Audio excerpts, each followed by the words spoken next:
Sa mga nagbabalak umakyat ng Baguio, wala na pong ulan, hamog na lang.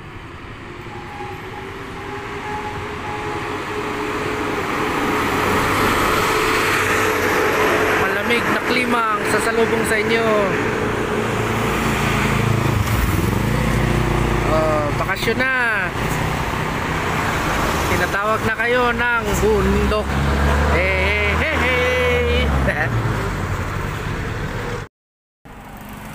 Lakad lang.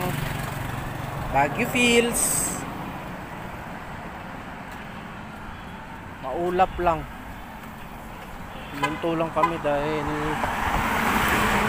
nagpalit ng spark plug si Vincent sa motor niya.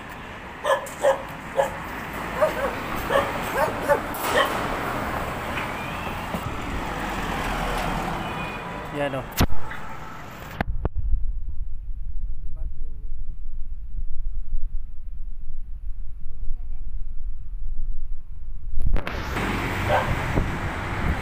Kunting aberya lang.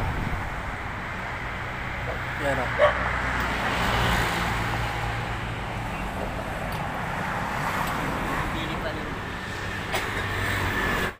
Nandito na tayo sa ating transient.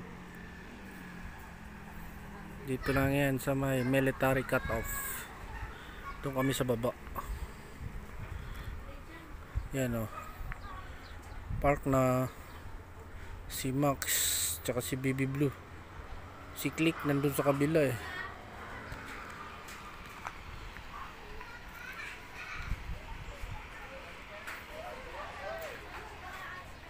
Lumabas si Click. Doon kami.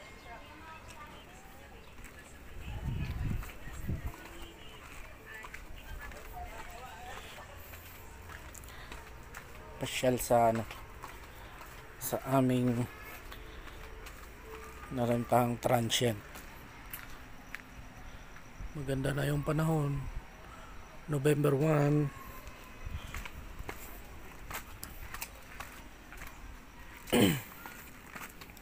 Yan. Welcome to the place transient.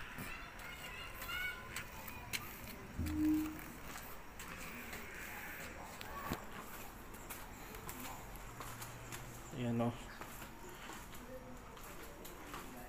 Kala mo naka aircon. Bawal mag beep o sigarilyo. Welcome to white unit.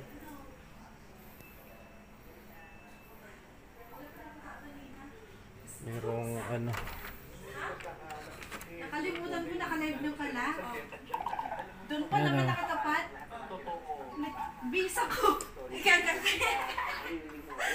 Yan yung aming transient. Double deck. Nag-visa dito kanina, nagubad ng ano ng short.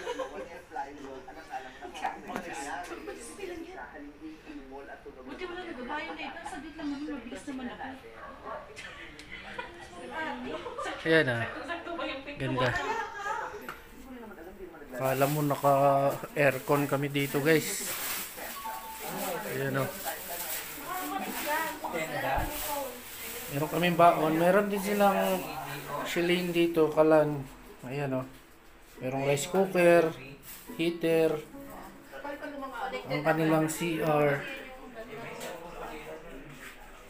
Ayan o. Solid. Okay naman ang kanilang CR. Kasi pagtingin ka, hala yung pinto na Diba? yung camera nakatutok doon. Sa bastos.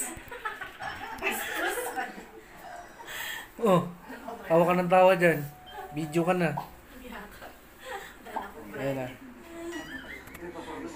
Medyo makalat na kasi ang dami namin gamit eh. Si Boss Emer nakahiga na. Pero talaga hindi ka naalala. Merong TV. Okay, thank you guys. Pwede nyo silang i-inquire. Nawala sa isip ko. Hindi may na ano. Pag upo ko rito, mag-ano ng cellphone, nakita ko, Yan ah. Pangalan ng kanilang transient. Ka-place. Sa military cut-off.